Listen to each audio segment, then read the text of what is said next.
Welcome to Wine Country at Work. I'm Ralph Dimichis.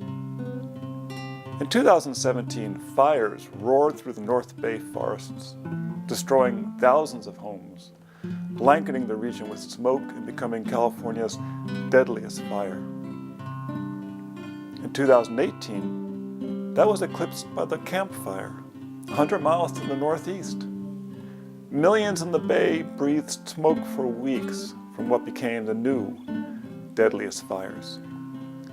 Seeking solutions, we asked people how it impacted them.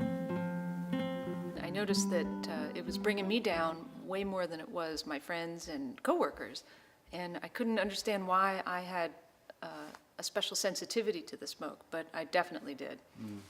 In the fires in 2017, Right. my husband and I and our cats were evacuated for just about a week, and it was mandatory evacuation. And we loaded up the car in the middle of the night and fled and didn't know if there'd be a home in the morning. We rode back in the morning to see, and it was still there, and we just continued pulling things out of the house, just not sure if the fires would come to us.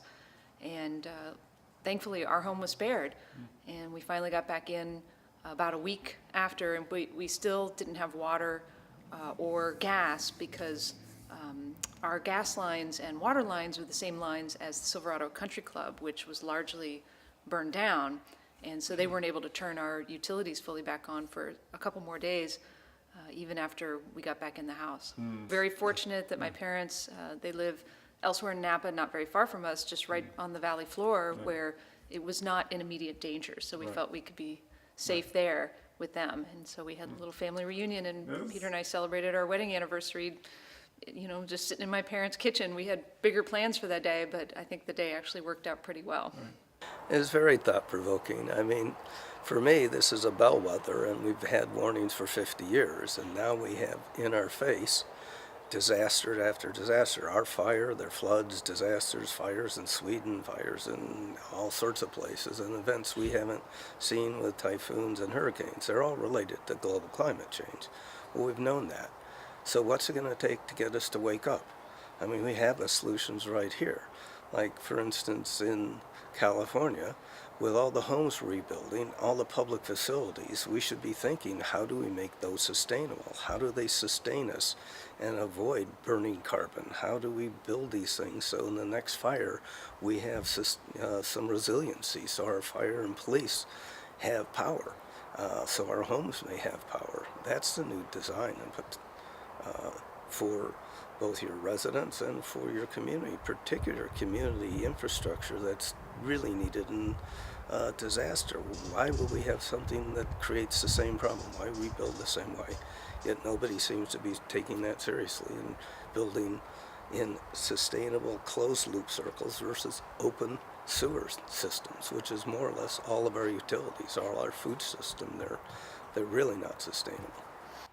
Okay, so for me, it started the year before when I actually had to get evacuated, and the smell of the smoke was really interesting because I had a feeling it was just not going to be a good thing. And to smell smoke where I am at, I live up in the country, it's something that causes alarm because it's surrounded by the trees and seeing how dry that the California has become. So that smoke really concerned me, and sure enough, when the fires actually came to Napa, it seemed to cause a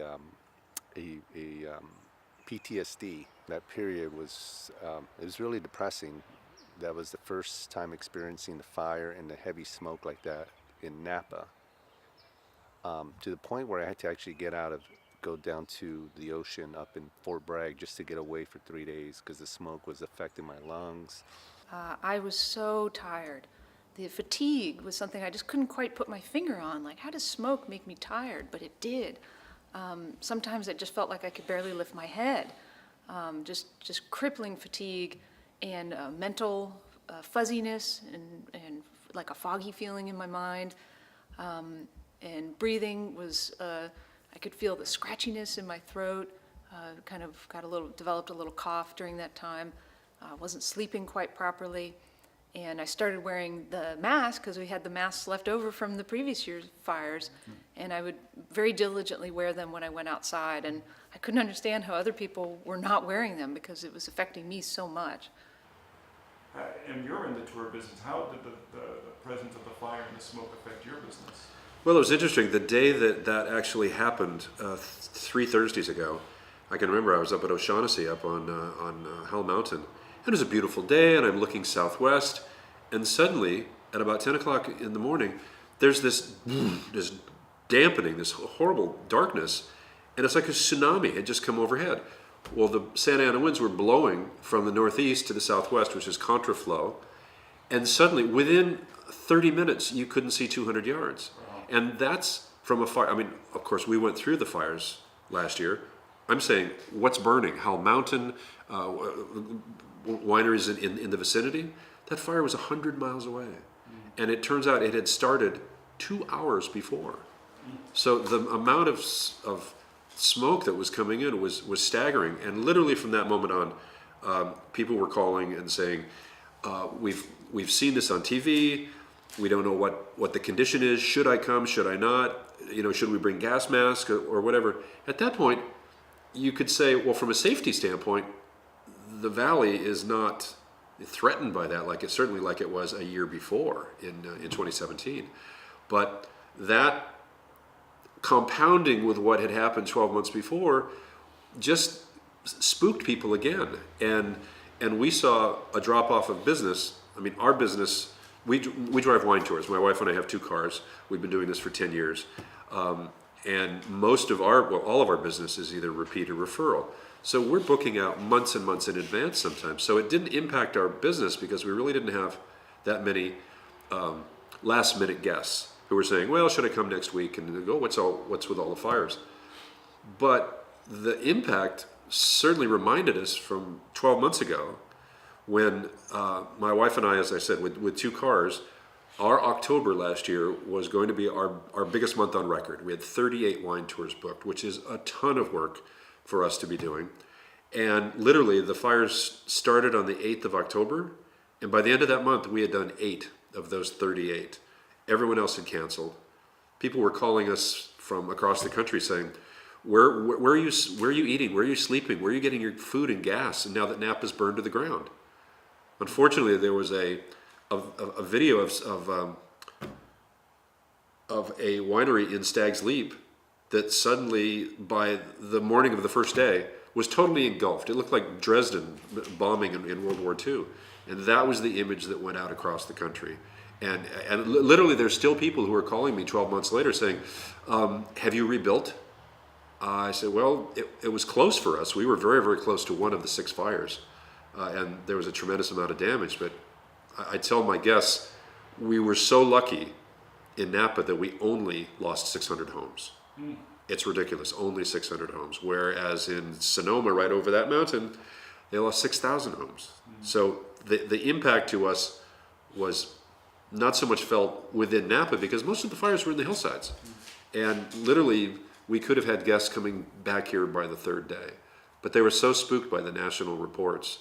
I know a lot of our competitors, a lot of our fellow guides were severely impacted. Many of them aren't in the business anymore.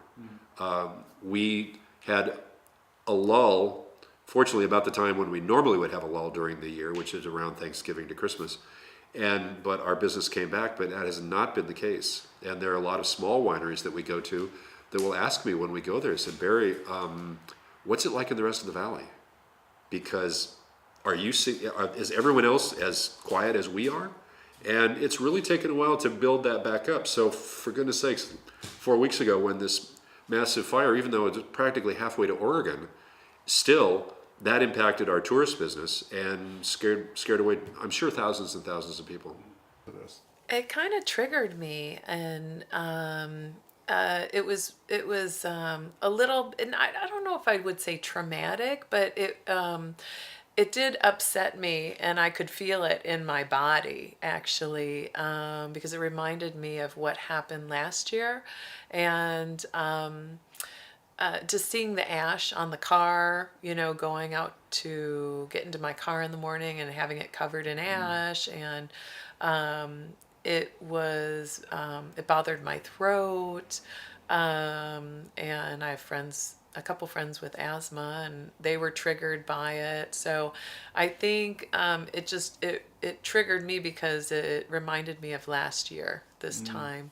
And that was a difficult time for you because you were working, I know, at the time, and you have a young daughter who was out of school. Yeah, the kids were out of school for like 2 weeks when we had the fires in Napa. And that was kind of scary because we didn't have phone coverage, so Right. it was hard to get a hold of people. And then you don't know where the direction of the fires are going. So I think for me personally, it just triggered memories, and that was upsetting, for me. And then just having to breathe the smoky air, it just kind of settled in Napa.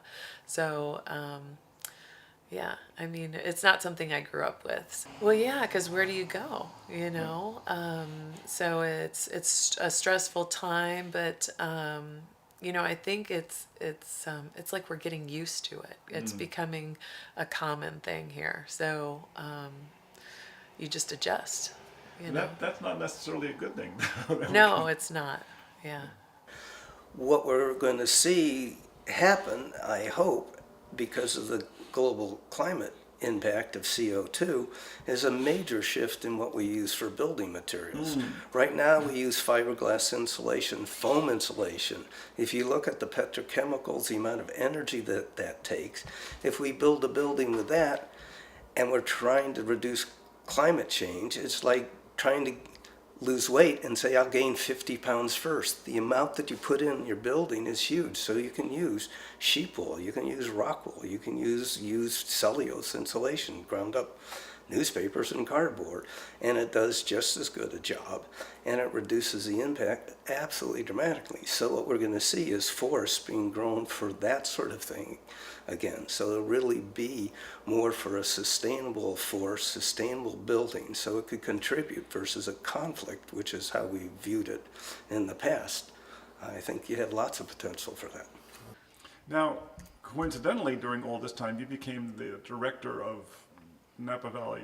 Yeah, Napa Valley Yoga Center. So my husband and I bought a yoga studio, and it was like right around the time of the camp fires.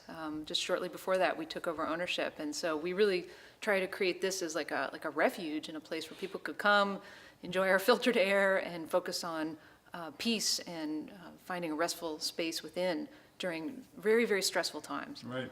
And so much of yoga has to do with how one controls one's breath. It's fundamentally a breath practice. So it just felt like this was a place that people could come and just breathe deeply into that space, and the air was clear inside, and just be together, because it was very stressful even when those fires weren't right next to us. Right. This year people were very kind of agitated and stressed out during that time. Yeah, the fires were 100 miles away, but we could smell them, we could see them. Yeah, we could smell it and see it 24 hours a day, and it was just very, it just brought a gloomy pall over the whole area. And some of our desk staff were commenting on how the smoke was affecting them, and my heart reached out to them because it was affecting me personally and physically so deeply. So to hear them complain of the same physical symptoms I was having, and just sort of the gloomy atmosphere, it was just sort of bringing everybody down a little bit. Yeah, that where it burned. Ralph, after 3 weeks, unless I pointed out where it was, we're driving along. I said, "What? Everything looks pretty good." I said, "Well, look way up on that top of that mountain, and look way over the top of that mountain, and you can see where the fires just were ringing this valley.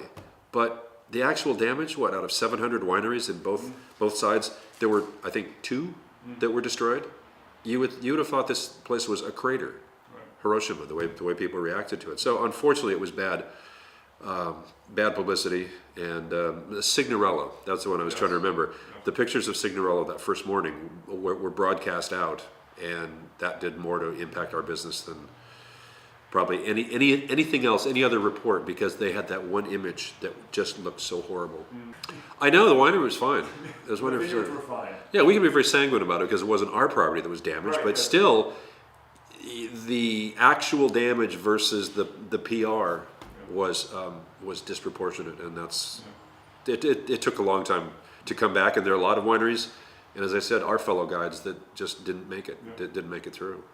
And then in your work as a healer, how's this affected your clients? Oh, wow. Just everybody comes in with lung issues, congestion, sinuses. What I find mostly is sinuses because that's the first defense. And then the smoke gets to them. And what they don't understand is it's just not just the smoke. It's everything else that burns when homes burn and cars burn and all the chemicals in your home. Just imagine all that's going up into the atmosphere and it has to come back down. And what are you recommending for people? Because I know you do fairly sophisticated breathing techniques. What have you Right. been recommending for your clients? I suggest to the clients that they invest in a really high quality air filter or an air purifier, and then also that they get a humidifier and a possible essential oils such as eucalyptus, peppermint will help to kind of cleanse the air, and you can put that in those diffusers you can buy. There's several supplements that are recommended that have been known to help. Ginger, I've been told that also N-acetylcysteine, NAC, the firefighters use that, and because they're always exposed to smoke.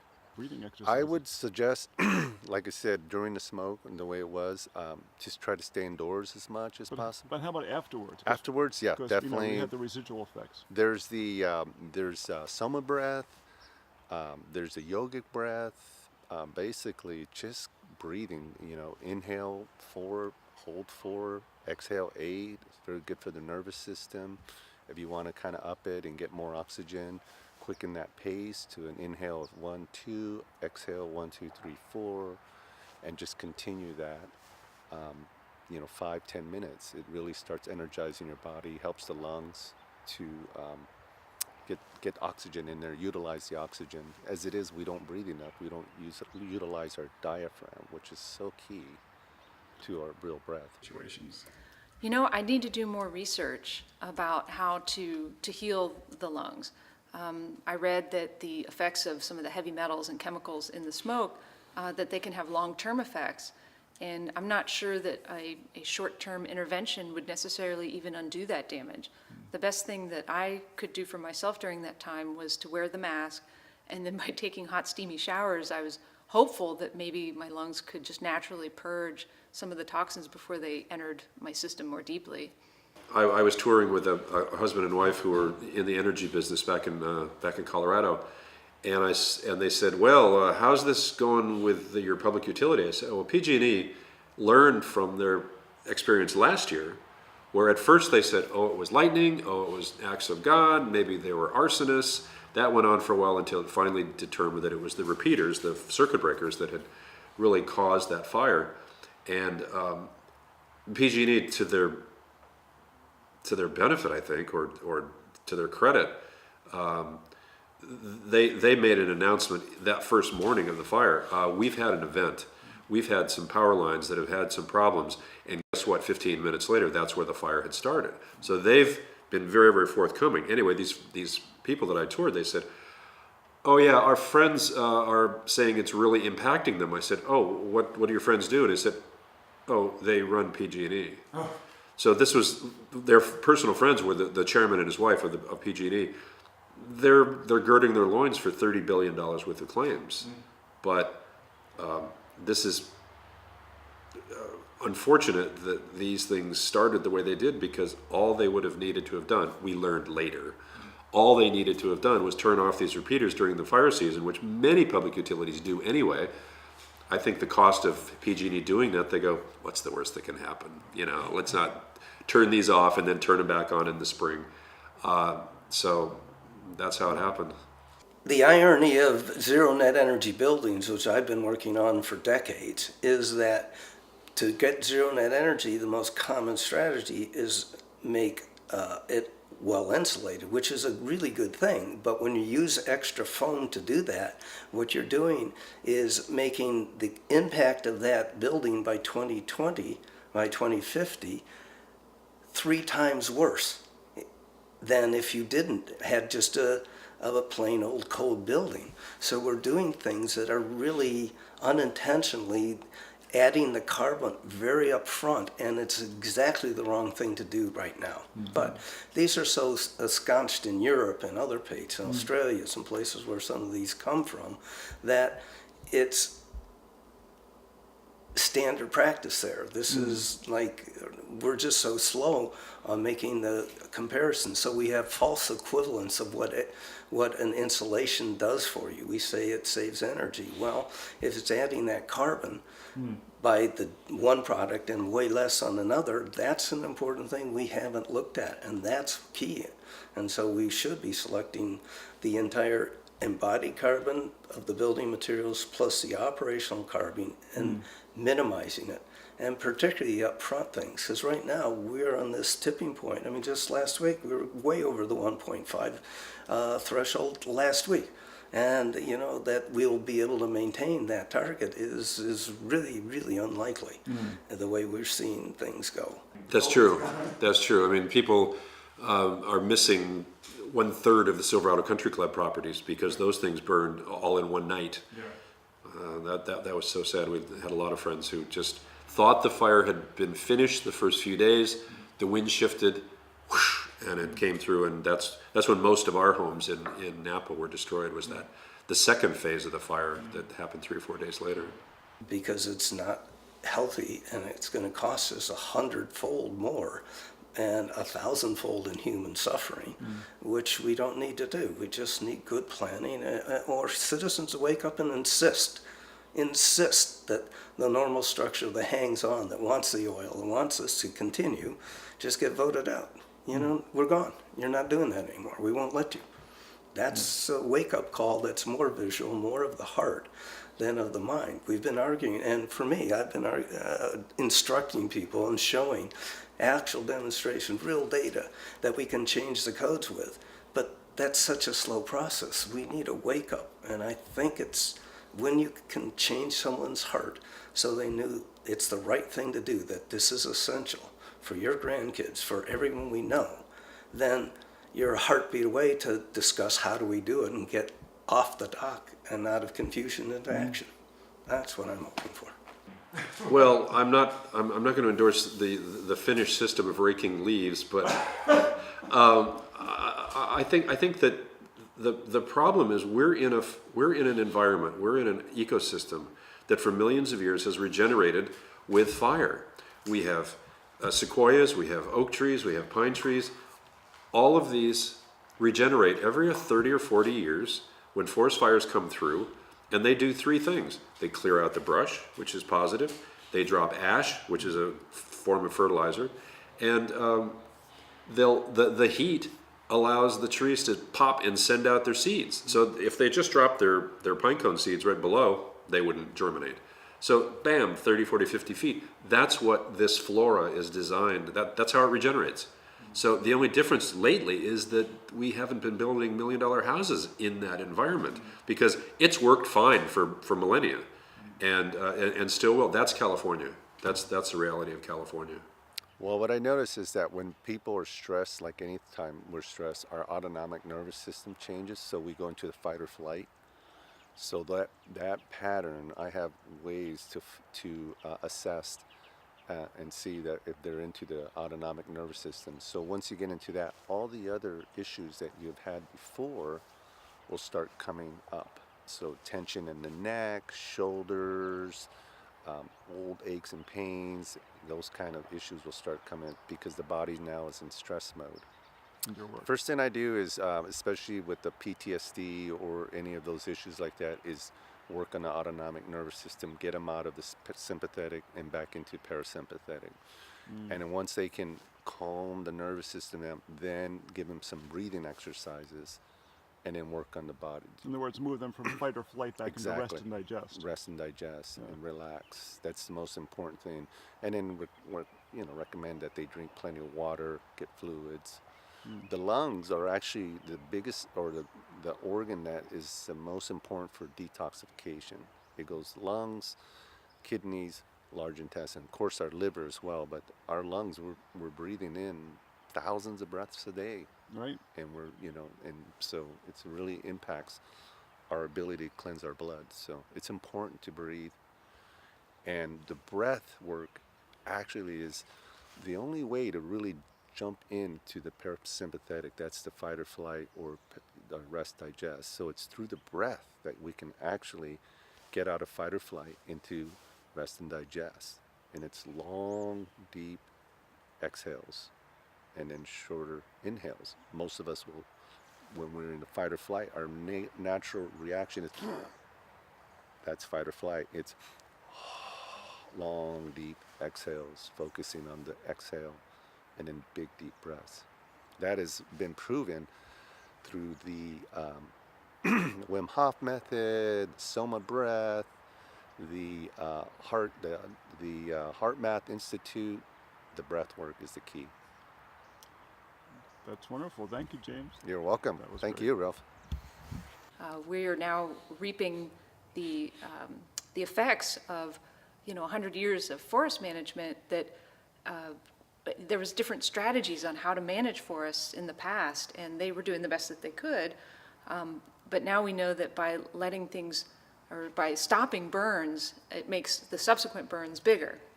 And then also we're in this period of climate change where things are, in California, have just been drier and warmer for the last few years. That's just a fact, and then that has an effect on the way the trees are growing and the way that they are becoming more susceptible to fire. So I think right now damage control would be on just focusing on not building in fire-prone areas.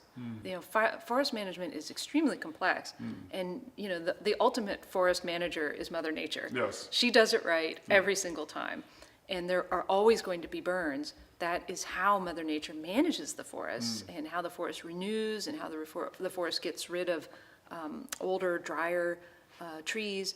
And when we come in and short circuit the way Mother Nature does it, there's always going to be side effects, and that's unfortunate. In researching this episode, I have found other ways we can control the frequency and severity of these fires, besides driving electric cars and feeding kelp to cows. Forest management matters, and that's done mostly through logging, which was massively reduced in California by excessive regulations. 2 power plants once ran entirely on lumber industry scraps.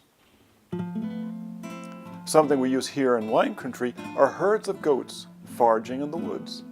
They remove flammable tinder while increasing the land's ability to retain water by 50%. So many winery properties here are mostly forests, with a fraction of their land and vineyard. They need to manage their forests more productively and profitably. People need to get used to the sounds of lumber equipment, goat spraying, and other old-fashioned solutions, because those sounds mean spending less time breathing smoke and picking up the pieces of burned homes. For Wine Country at Work, this is Ralph Demian.